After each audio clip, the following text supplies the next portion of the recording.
Yeah, what's up everyone? Trust you guys are doing very good out there. Welcome to Yo Tech DIY.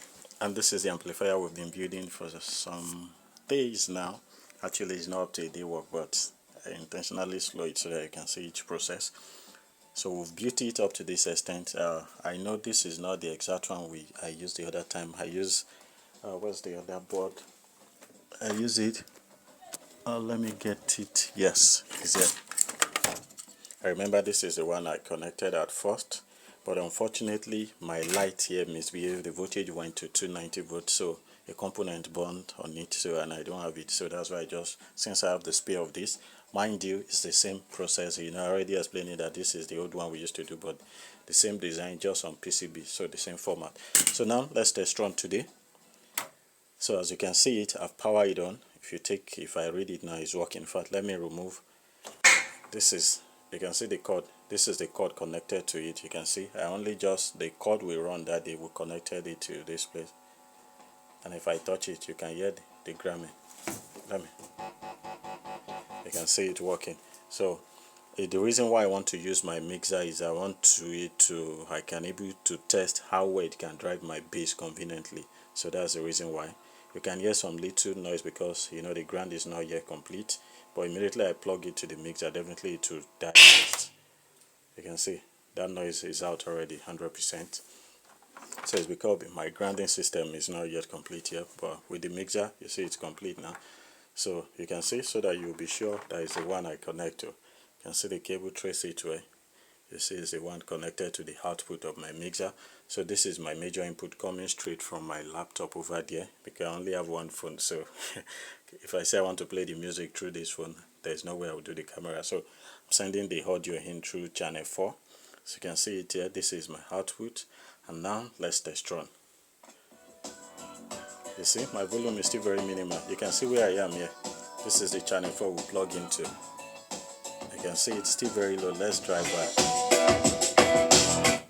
Now this is the speaker I'm currently connected to. It's a giant speaker, as you can see. It's a giant speaker. I'm driving it. It has two 15 inches.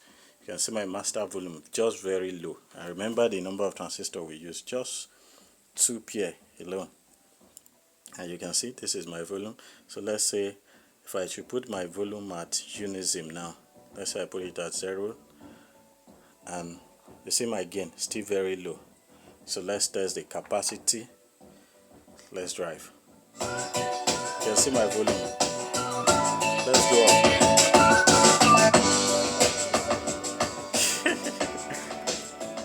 I'm even scared of driving it. You can see.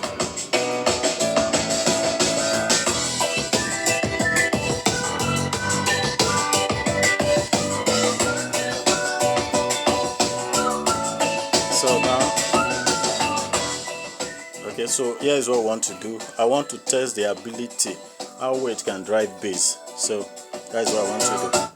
I want to test how well it can drive bass. Actually, that one will be determined based on your capacitor, the UF level of your capacitor, the major capacitor that does the rectification after the AC input from the transformer to the rectifying diode, then to the capacitor. So it will be the one to determine if it will be able to drive bass well. Because if the UF level is low, then it will not be able to store charges well. So the UF of this one is 4700, that is 4700 UF. You can see there. So it can handle a very high amount of bass. So let's prove it. So let me give it master volume a bit. This is my volume, just very little, so that you can hear me. That's what I'm trying to just control. So I'm dropping my high range, my mid range. So let's test the bass alone. You can hear it now. Let's test.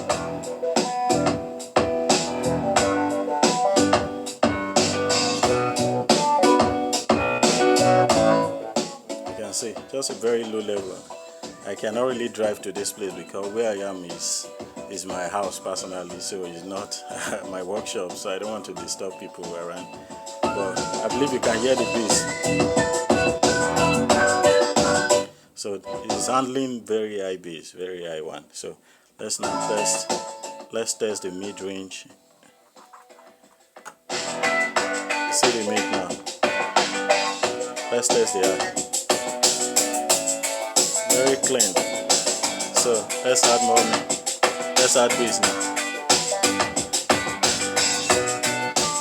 So you can see that everything really works 100% perfect. 100% perfect. So if this video has been helpful to you, if you follow all the process I explained earlier, let's switch it off. Remember we want this. So if you follow all the process, let me switch off that laptop, please. The sound is playing there. Okay. So if you really follow all the explanation, remember we'll start this thing from scratch together. So I didn't do anything at your back. AC from the AC input to the switch, from the switch to the primary side of the transformer, from there to the secondary side, then to the rectifying diode, from there to the capacitor. So we have our power stage complete. Then we get our preamp board. Remember, I have the brand new one, the PCB format, very, very beautiful. You can order it from me if you want it, and we can also give you the schematic of it. So if you have this one, this will go. If you want to build it yourself, you can do something like this. If it is the PCB, you can get that from us, and we'll combine all these various transistors, 2SC1943 and 2SC5200, together with these to enhance the power. And you can see the way it's driving it well. This stuff will drive that giant speaker conveniently. So it's just a backup amplifier. Mind it has the front cover. I will still do all that later. So this is our this is our major input, but mind you, we'll still add volume. I will do so that we have, I want to put it here. Let me show you. I want to put it here so we can put the audio input here. So we'll have our volume at the front there. So we know that this is, at least if we have any issue with any amp, this one can still drive at least one giant speaker conveniently, and two floor monitor. So this can serve as a backup amplifier, and for some people they will even use this to drive two giant speaker, but it's not advisable so you don't overdrive it. So if this video has been very helpful, and sure you smash that like button, because in the next video we'll work on how to add volume to it. I will teach you how to add volume to it, and also this fan, how to add fan to it. Ordinarily, assuming you have 12 volt output, you would have connected, but remember the voltage that is coming here is around 30 something volts. No, we have 30 something here, but around this side we have 20 something. So we'll be using voltage regulator to drop it up, and we'll be able to power this, so it will be safe around 12 volt. Don't worry, I'll still do a detailed video on that. Make sure you like this video, subscribe, and feel free to share to anyone that may be in need of it. Peace. Thank you.